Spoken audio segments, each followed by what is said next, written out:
አሌክሳንደር ግራሃም ቤል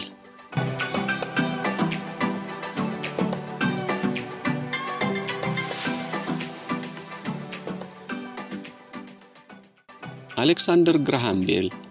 ከ1847 እስከ 1922 የኖረ የፈጠራ ሰው ነው።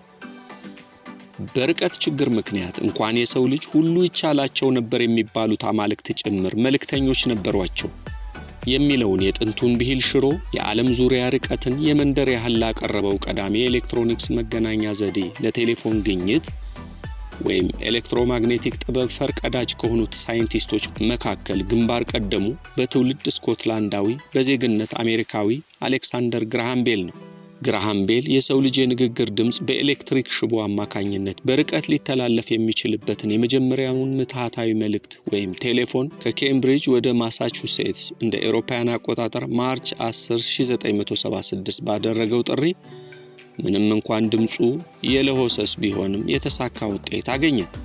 በርግጥ ፈረንሳዊ የቴሌግራፍ ኦፕሬተር ቻርልስ ቦርሴኡል እንደ አውሮፓውያን አቆጣጠር በ1854 የቴሌፎንን ጽንሰ ሐሳብ በማንቃት ባለ ራዕይ መሆኑ በታሪክ የተመዘገበ ቢሆንም በ1861 ጀርመናዊ ተመራማሪ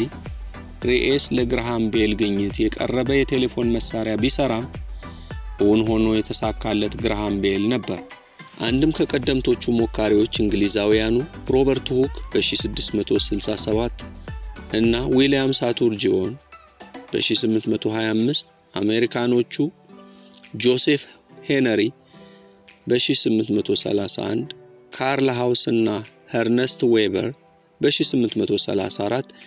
ኢጣሊያዊው አንቶኒዮ ማኡቺ በ1871 ጀርመናዊ ፊሊፕ ሪኤስ እና ጂጉት በ1860 ያልተጠናቀቀ የቴሌፎን ግኝት ሙከራቸውን ዓለም ያደነቀላቸው ነበሩ እና የተሳካለት ኤደንበርግ ላይ ማርች 3 1847 የተወለደው ኋላ የስነ ልሳን ምሁር ፕሮፌሰርና መስማት የተሳናቸው መምህር የነበረው ግራሃም ቤል ነበር። ለዓለም ቴሌፎንን በግኝቱ ከመስጠቱ ባሻገር የመጀመሪያው ሀገር አቋራጭ ሽቦ የቴሌፎን መስመር አገልግሎትን የዘረጋውና በ1919 የተዋጣለትን አውቶማቲክ የቴሌፎን ማዞሪያ መሰረት ጥሎ እንደ አውሮፓውያን አቆጣጠር በ1922 ያለፈው ግራሃም ቤል ከባልደረባው ሚስተር ዋትሰን ጋር ያደረገውና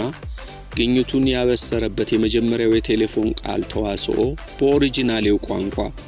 ሚስተር ዋትሰን come here I want to see you የሚል እንደነበረ ታሪክ ዘግቦታል።